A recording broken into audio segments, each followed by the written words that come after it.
Today we're going to be talking about how I edit this photo, not only in Lightroom, but also in Photoshop.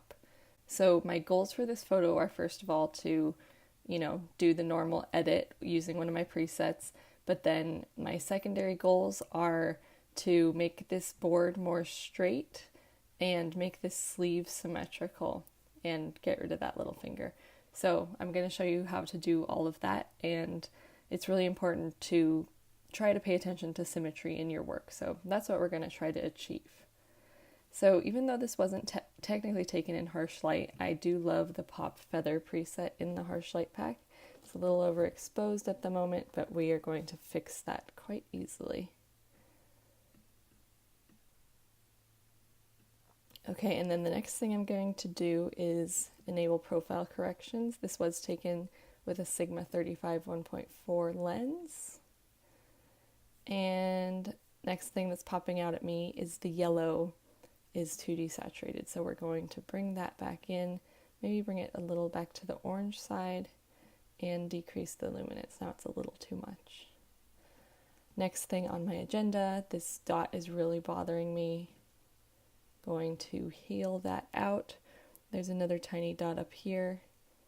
And I can also do the finger, although I'm going to straighten it anyway, so it's going to become irrelevant. So I'm going to just do one angle, and you can see really now that the whole thing is straight, but this is just, these lines are throwing us off. So we're going to fix that in Photoshop in just a minute. Right now, it's looking a little darker than I'd like it to, so I'm just going to adjust that a bit. Maybe too much contrast, actually. That was the key. Lately, I find that I just love a lot lower contrast without being like way too low. Okay, and the yellow again, I feel like I got rid of too much. Okay, red. Let's make it a little bit more orange and bring it back in a bit. Okay, and then let's see what's going on with the teal. I'm going to make it slightly more blue. Don't need to bring it back too much. Don't want too much of that blue in there. But I do want to give it some contrast in hue between the teal and this true blue. But I also don't want it to be purple.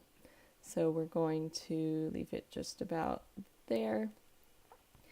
And next thing is, unfortunately, the focus is a little soft on here.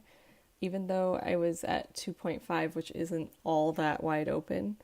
Lately I've been missing focus a lot, and I don't know if something's going on with my lens or what, but hopefully I can figure that out soon. But in the meantime, I'm doing clarity and sharpness, and then because the clarity makes it look really dark and too contrasty, I'm going to reduce the contrast and raise the blacks just a tad. Not to the point that her eyes look photoshopped, but, just to give it the natural glow. Okay, let's zoom out and see how that looks. It's looking pretty good. Might want to bring back a tiny bit of orange and also make it not so yellow. How is that looking? I think that's good. Very subtle. I'm gonna just check out the vignette again. I don't like this little bit of shadow down here, so I'm trying to make it as even as possible without giving it that excessively vignetted look. Okay, that's looking pretty good. So our job in Lightroom is pretty much done. And the reason I do the Lightroom edit first is I find that it's a lot easier to create fill layers where the software is analyzing the surroundings. For example, I'm going to fill this part, and it's analyzing what this color is. So basically, it's just, I find it easier to get the colors and shadows right, because otherwise Photoshop kind of exaggerates the shadows and colors. So you'll see what I mean in a second, maybe. I'm going to control click, edit in Photoshop, open anyway. Alright, so we are in Photoshop now, and we have two goals for Photoshop, all to do with symmetry. So this sleeve is a lot wider than this one. we're going to duplicate this one and manipulate it so it looks natural over here.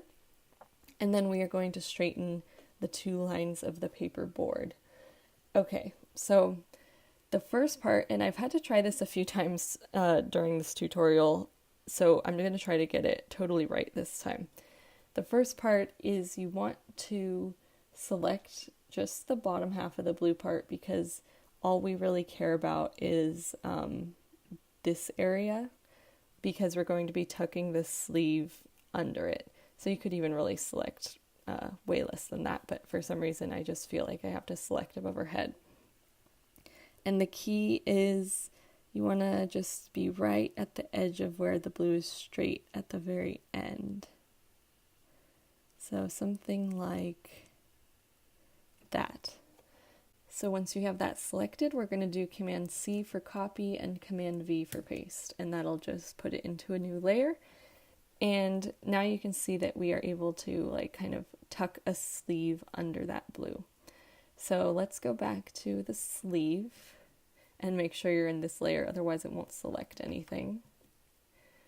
And we're going to use the quick select tool and keep it fairly small so it doesn't go crazy. And I'm holding down Shift as I do this so it selects multiple parts. I'm just trying to get not this part. Option is remove that selection. We can keep that in there because I can easily get rid of it. Now I'm back to Shift to select more, and that's pretty good. So I'm pressing Command C, Command V. It's right on top of here, you just can't see it yet. There it is, that little selection. Now, while I'm on this layer, I'm pressing Command T, and I don't know why it's so huge. There must be like a tiny line selected, and actually, let's see if we need to get rid of that Enter to get out of transform. Yeah, there is a tiny line, so I'm just going to go ahead and erase that so it doesn't interfere with our stuff. And we'll see if I need to erase more of this, but let's for now bring back in these two, and I'm going to press Command T again for transform. So to make it more natural, I'm going to spin it around and drag it in here, and it should just tuck nicely under that blue. And already you can see it looks like fairly natural. If you didn't know I was doing this, you probably wouldn't be able to tell. And I'm trying to just get it in line with the other sleeve in terms of height from the bottom of the image. And why are you not moving? There we go. Okay, so that stripe cannot be that thick. As long as we line it up decently, it should look fairly natural. Okay, so I'm just going to press return for exiting transform, and then I'm going to come in here and just erase a bit so that it, wait, why aren't you, oh, that's heal tool, sorry, still kind of a Photoshop noob. Anyway, just erasing, oops, that was too much, erasing a bit so it looks more natural, like the natural joint of a sleeve.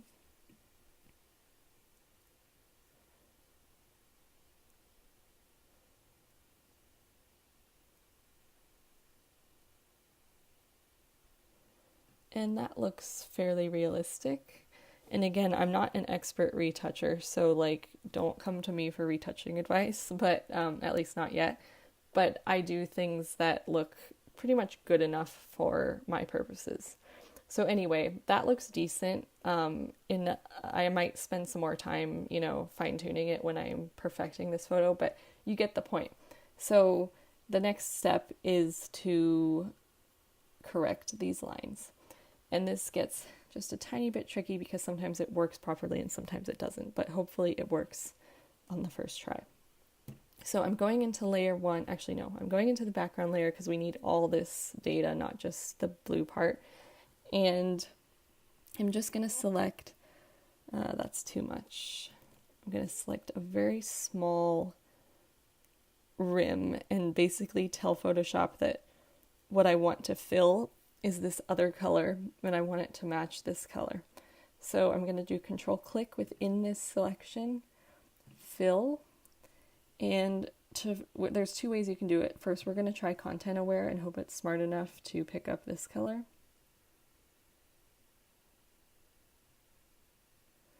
It was smart enough, and it did something else that I wasn't necessarily thinking of that, but you can see how it's slightly like fuzzy, like it's not a crisp line compared to over here, and I'm not a huge fan of that, but also it did straighten it. But just to show you one other way, I'm doing Command Option Z to undo, and we have this selection back, and actually, before we do that, I'm just going to transform selection. I'm just going to drag it down a bit so we're minimizing the part we have to fill.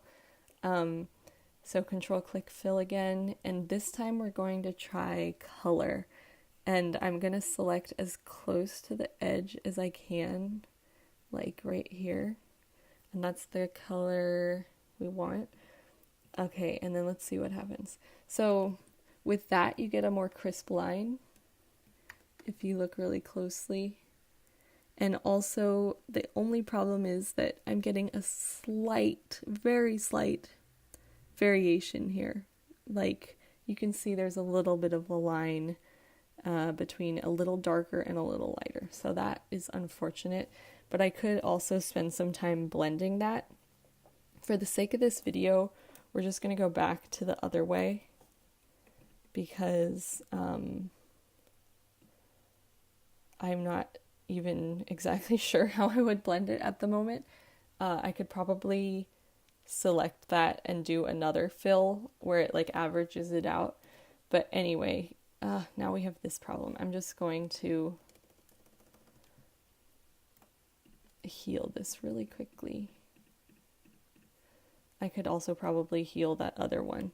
So there's two ways to do it. Each of them requires like a tiny bit of an extra step. And we're going to do the same thing down here. Transform selection. Make it less than that so it knows we're talking about this. And let's try the content aware fill.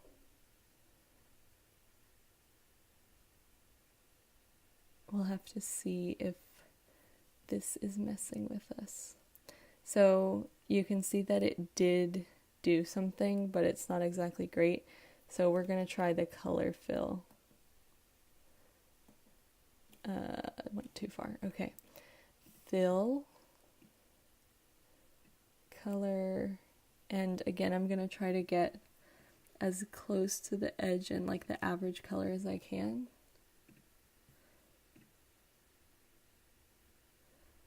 Okay, is this one really down so far that it's not showing?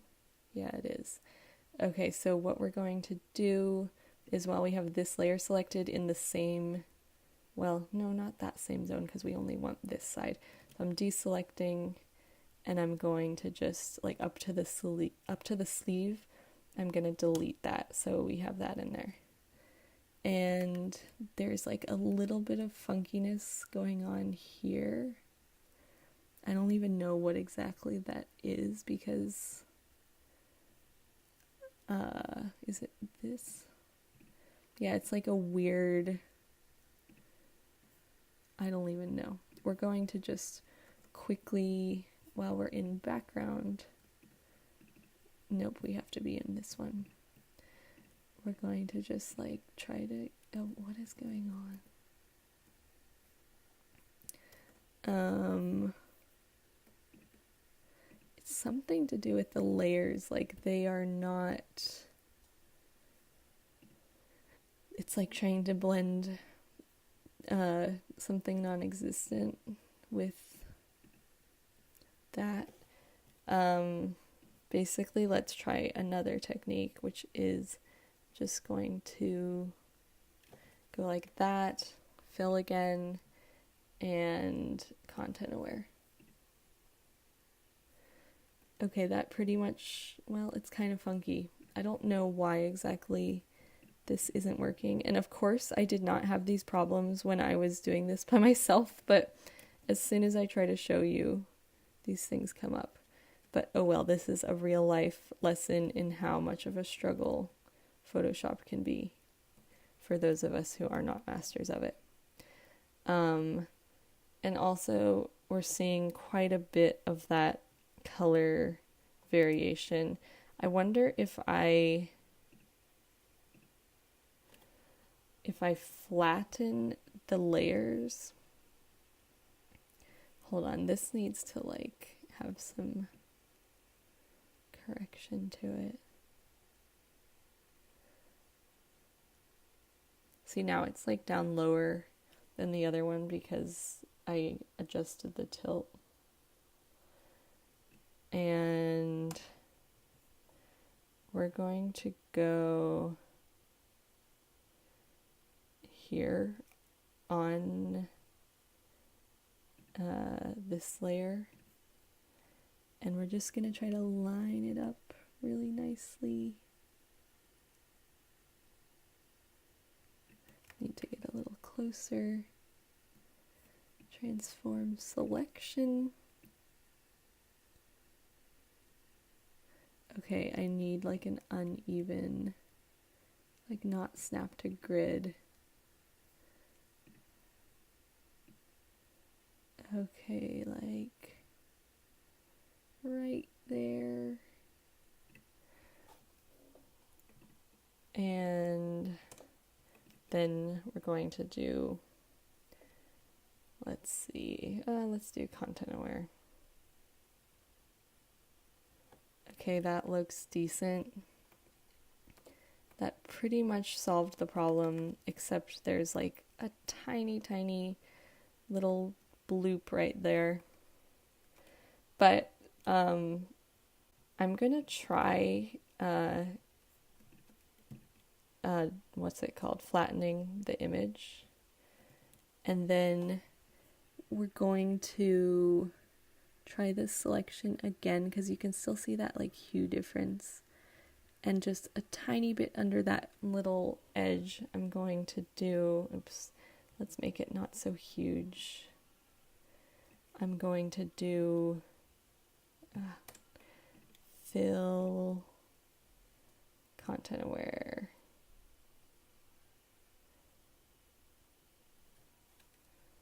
Okay, that's not exactly what I wanted it to do. So sometimes the content aware thing is funky. We're going to try fill with color. And now we have two little, I mean not two, well, so like there's this little layer and then there's this one. I know that's kind of hard to see. And I'm going to use the heel brush and just kind of blend them together. And that like pretty much fixed the problem. It was a really roundabout way of fixing it.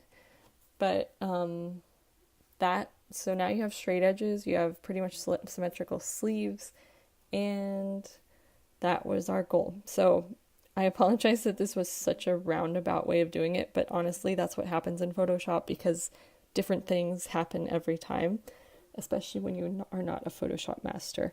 So I hope that taught you something. Oh, and last step would be Command S to save it, and that'll bring it back into Lightroom as the finished product.